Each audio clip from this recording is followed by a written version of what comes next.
اهلا بيكم معانا بنكمل اسئلتنا في الايجيبشن ميديكال لايسنسنج اكزامينيشن الاملي. A male patient is admitted following a fall from height. On arrival his galactocoma scale score is 4/15 and he is therefore intubated. During primary resuscitation chest x-ray is taken. اخدوا له chest x-ray بعد الفول دي، وقع من عالٍ يعني، وده في الامرجنسي اتعمل له chest x-ray showing widened mediastinum and right-sided deviation of the trachea. The diagnosis is هو أول ما بتيجي سيرة wide mediastinum عامة في الإكس راي، ده في الأغلب الوايد ميدياستينم ده بيمشي مع تشخيص aortic rupture. هو دي الأكتر حاجة تخليني أفكر aortic rupture، وجود وايد ميدياستينم. فهنا الحالة فيها حالة روماتولوجي، وفي وايد ميدياستينم في الشيست اكس راي دي على طول تخلينا نفكر في aortic rupture. السؤال اللي بعد كده 25 years old with recent diagnosed ulcerative colitis بقى is started on mesalamine after a recent tapering of high dose steroids. يعني كان بياخد very high dose steroids وبعد كده بدأنا نقللها وادينا ميزالامين. 2 weeks later he developed severe pain في الإبيجاستريوم which radiates through to his back. What is the most likely diagnosis؟ هو طبعا في عندنا البين الاكيوت في المنطقه دي radiating للباك، في احتمالات كبيره بيبقى acute pancreatitis، هو اللي ده typical pain epigastric و radiating للباك. هنا الحقيقه هنميل الى acute pancreatitis بسبب انه both high dose steroids وميزالامين are implicated في ككوزاتيف فاكتورز للاكيوت بانكرياتايتس، زائد الالسرتيف نفسها ممكن احيانا يبقى فيها element من بانكرياتايتس. فهنا الاجابه اكيوت بانكرياتايتس نظرا لان العيان بيستخدم حاجتين ممكن يؤدوا البانكرياتايتس زي الميزالامين والهاي دوز ستيرويد تريتمنت، الاثنين ممكن يعملوا اكيوت بانكرياتايتس في العيان ده، زائد المرض الاصلي ممكن يعمل associated pancreatitis برضه. فانا عندي هنا الابيجاستريك بين رادييتنج للباك في عيان السراتيف واخد هاي دوز ستيرويدز وميزالامين، ده الكومباينيشن ده يمشي اكتر من اي حاجه هنا اكيوت بانكرياتايتس. الحاجه الاخرى هنا هوت during treatment of anaphylaxis، يعني انكلود معلش صيغه السؤال زي ما قلنا انا مش بضع الاسئله انا بحلها بس، فهم حاطينها during treatment of anaphylaxis، يعني the patient should receive حاجه من دول. يعني ايه اللي يتاخد هنا؟ معروف في الانافيلاكسس انترا ماسكولار ابينفرين على طول، دي اسرع حاجه للانافيلاكسس بيتاخد حتى لو فوق الهدوم، يعني سرعه الامر تصل ان لو فوق حتى الهدوم هنا مش مرسومه تحتها، ولكن لو فوق الهدوم برضو بندي انترا ماسكولار ابينفرين او ادرينالين. دي اهم حاجه نعرفها مع كلمه انافيلاكسس، دايما تبقى في بالنا على طول، والسرعه هي اهم فاكتور وعامل. وفي صور تانية جايبها لكم هتلاقيها من فوق الهدوم بندي الحقنه. هنا دي حالة ليبر طويلة عريضة ولكن فيها كلمة هامة جدا، بيقول ultrasonography shows that the fetal long axis is at right angle compared to the long axis of the maternal uterus. يعني الانجل بتاع اليوترس كده الفيتس at right angle معاها، يعني ده بالوجه بالعرض في الحالة دي يعني بدون أي تردد، يعني طالما الجنين لسه فايبل وممكن ده immediately لازم نفكر في سيزيريان سيكشن.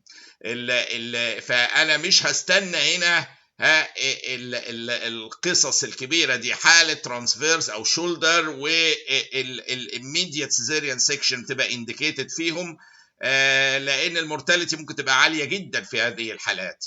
فالإميديت سيزيريان سيكشن هي الحل الامثل لهذه الكيس، اللي هي نقدر نلخصها كالاتي: سيزيريان سيكشن is the delivery method of choice in all shoulder presentations of viable fetus. طالما الفيتس viable ده ترانسفيرس لاي كده، ده عمودي زي ادي لونجيتينال، وده ترانسفيرس لاي هنا هو ده على طول immediate cesarean section. The classic cesarean section is usually recommended، كلاسيكية العادية when there is a transverse lie. ليه بقى؟ because the potential البوتنشال بتاع technical difficulties associated with extraction of the fetus when low segment incision is used. لما نعمل low segment او incision بيبقى صعب تكستراكت الفيتس وهو في transverse line. فمن الافضل ان احنا نعمل التراديشنال كلاسيك سيزيريان سيكشن، بتدي فاسيلتي اكتر للجراح او الاوبستريشن ان هو يقدر يطلع البيبي بسهوله.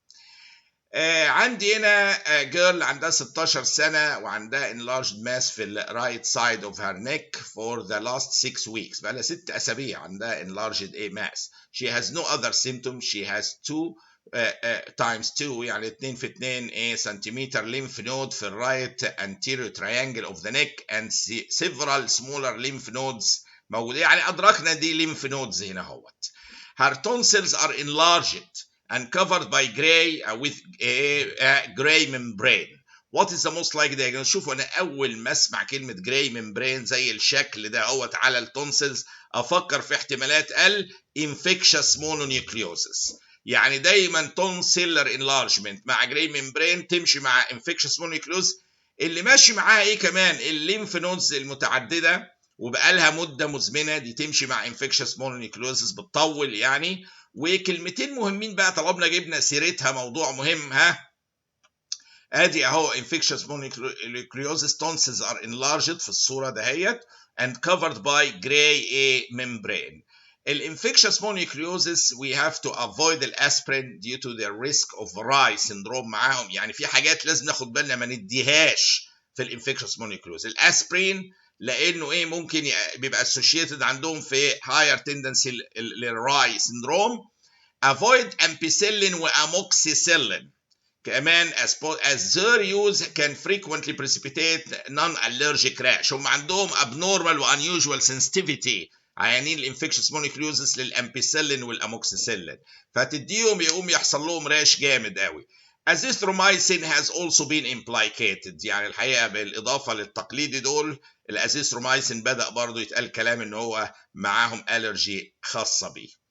اليوز اوف ستيرويدز الانفكشس مونيكلوز مهم قوي نعرف عيان الانفكشس مونيكلوزس امتى اديله ستيرويدز. والله لو بيشنت هو have severe thrombocytopenia، يعني من الكومبليكيشنز بتاعتها بيحصل ساعات اميون رياكشن وثرومبوسايتوبينيا جامده ندي ستيرويدز في اللحظه دي. لو حصل هيموليتيك انيميا معاهم برضو كاميون رياكشن معاه مشهوره قوي اجلوتينينز واميون رياكشن تعمل هيموليتيك انيميا معاه. impending airway obstruction resulting from enlarged tonsils. الانلارجد تونسلز دي ممكن تسد هنا اهوت وعلى شفا ايروي اوبستراكشن ستيرويدز تقلل الايديما والانفلاميشن تفتح الباسواي للاير مره ثانيه.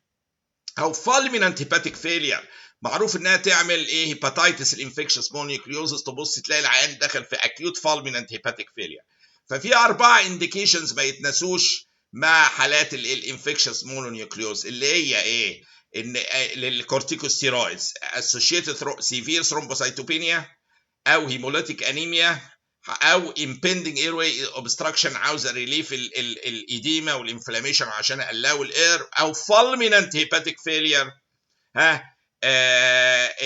كنتيجه للمرض نفسه. فاذا الانفكشس مونيكلوز ده موضوع جميل ومهم جدا ولازم نعرفه. بنافويد الاسبرين والامبيسيلين وندي ندي احيانا نضطر ندي ستيرويدز فيهم في الحالات المذكوره ومشهوره فيها الجراي ممبرين على التونسل كما ذكرنا. فدي كان حاله الانفكشس مونيكلوزس في الكيس. والى اللقاء مع الاسئله القادمه.